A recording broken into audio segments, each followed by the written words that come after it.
আমার রান্নাঘর চ্যানেলের পক্ষ থেকে সবাইকে স্বাগতম। চলে আসলাম আবারও আপনাদের মাঝে নতুন আরেকটি ভিডিও শেয়ার করার জন্য।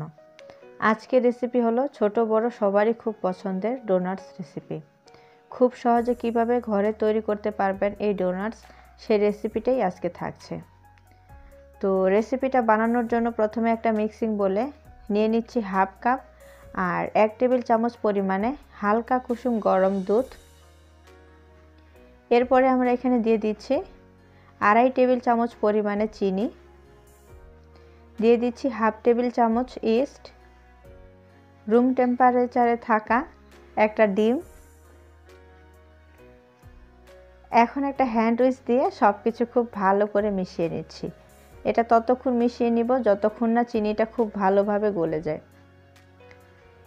তো সব কিছু খুব ভালো করে মেশানো হয়ে গেলে এরপরে আমরা এখানে দিয়ে দেব 2 কাপ আর 1/4 কাপ আটা। আটাটা দিয়ে দেওয়ার পরে একটা স্প্যাচুলার দিয়ে সব কিছু খুব ভালো করে মিশিয়ে নিচ্ছি।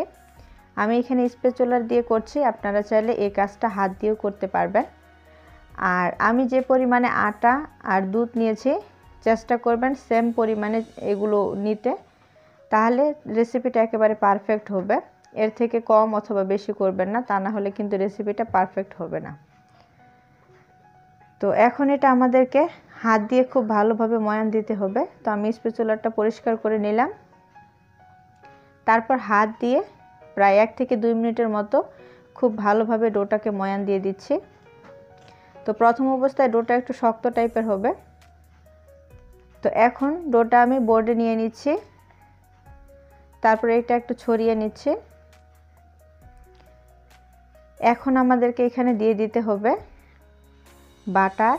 তো আমি এখানে 35 গ্রাম পরিমাণে বাটার নিয়েছি। তারপর এটা একটু গোল করে নিচ্ছি। এখন এটা আমাদেরকে প্রায় 10 থেকে 15 মিনিটের মতো খুব ভালোভাবে ময়ান দিতে হবে। আর অবশ্যই কিন্তু ধৈর্য সহকারে এই ডোটা একটু ময়ান দিতে হবে। যত ভালোভাবে ডোটা ময়ান দেওয়া হবে ডোনাটস কিন্তু ততই সফট আর নরম হবে, সেই সাথে খেতেও কিন্তু অনেক বেশি ভালো লাগবে। তো 10 থেকে 15 মিনিটের মতো আমার ডোটা ময়ান দেওয়া হয়ে গেছে। আমার ডোটা তৈরি হয়ে গেছে।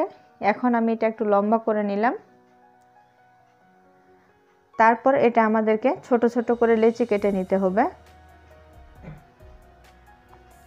তো আমি এই ডো থেকে 8টি লেচি কেটে নিব। আপনারা আপনাদের সাইজ মতো লেচি কেটে নেবেন, তবে এর থেকেও কম করবেন না, চেষ্টা করবেন এর থেকে বেশি করার, কারণ এগুলো ফুলে কিন্তু অনেকটা দ্বিগুণ হয়ে যায়।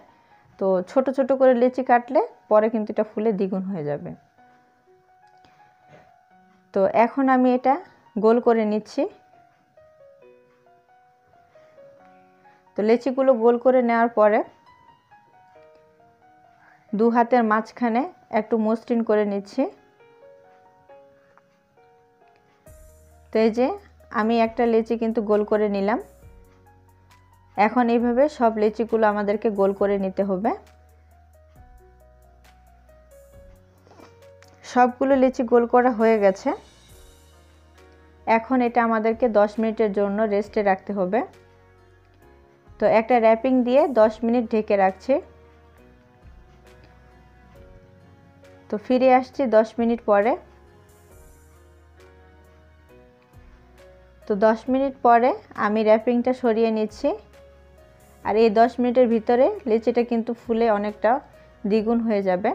তো একটা লেচি নিয়ে আমি একটু চ্যাপ্টা করে নিলাম। তারপর এটা একটা রশির মতো করে আমরা লম্বা করে নেব। আর এটা লম্বাটা হবে 50 থেকে 60 মিটারের মতো। তো লম্বা করে নেওয়ার পরে দেখুন আপনারা আমি কিভাবে এই ডিজাইনটা দিচ্ছি।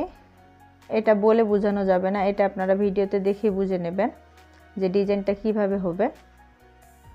আর এই যে শেষের অংশটুকু আছে এটা কিন্তু খুব ভালোভাবে লাগিয়ে দিতে হবে। এটা যখন ফুলে যাবে তখন এটা খুলে যাওয়ার সম্ভাবনা থাকে, তাই অবশ্যই একটু চেপে চেপে খুব ভালোভাবে এই শেষের অংশটা লাগিয়ে দিতে হবে। তো এই যে আমি একটা তৈরি করে নিলাম। এখন এইভাবে সবগুলো তৈরি করে নিচ্ছি।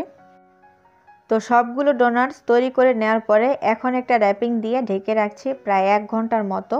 এটা যতক্ষণ না ফুলে দ্বিগুণ হয়ে যায় ততক্ষণ এটা আমাদেরকে ঢেকে রাখতে হবে আর একটা গরম জায়গায় রাখতে হবে। তো আমি 1 ঘন্টা পর ফিরে আসলাম, তারপর র্যাপিংটা সরিয়ে নিচ্ছি। এখন এগুলো আমাদের ভেজে নিতে হবে। তো একটা ফ্রাই প্যানে পর্যাপ্ত পরিমাণে তেল গরম করে নিয়েছি, তারপর ডোনাটসগুলো দিয়ে দিচ্ছি। আর প্রথম অবস্থায় তেলটা খুব ভালোভাবে গরম করে একেবারে লো আঁচে আমাদের এই ডোনাটসগুলো ভেজে নিতে হবে, তাহলে খুব সুন্দরভাবে ভিতর পর্যন্ত ভাজা যাবে, সেই সাথে কালারটা অনেক সুন্দর আসবে। তো লো আছে যতক্ষণ না এটার কালারটা গোল্ডেন কালার হয়ে আসে ততক্ষণ আমি এটা ভেজে নিয়েছি। আমার ডোনাটসগুলোর কালারটা খুব ভালোভাবে এসেছে। তো আমার ডোনাটসগুলো ভাজা হয়ে গেছে, এখন এগুলো আমি তুলে নিচ্ছি। তো ডোনাটসগুলো তুলে নেওয়ার পরে এটা আরেকটু মজাদার করার জন্য আমরা চিনি দিয়ে ডোনাটসগুলো কোট করে নেব। তো তার জন্য আমি এখানে নিয়েছি চিনি। এখন ডোনাটসগুলো দিয়ে দিলাম, তারপর চিনির সাথে ডোনাটসটা খুব ভালোভাবে লাগিয়ে নিচ্ছি।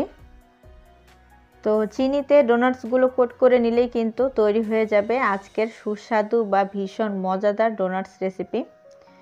তো আজকের রেসিপিটা আপনাদের কাছে খেতে কেমন লাগে সেটা আমাদেরকে কমেন্টে জানাবেন। আর আমি একটু ছিঁড়ে দেখাচ্ছি ভিতরেটা দেখতে কীরকম হয়েছে। তো দেখুন ভিতরেরটা কিন্তু অনেক নরম হয়েছে, একেবারে বাজারের কেনা পাউরুটির মতো দেখতে। তো আশা করছি আজকের এই সহজ রেসিপিটা ভালো লাগবে। ভালো লাগলে লাইক, কমেন্ট আর শেয়ার করতে ভুলবেন না।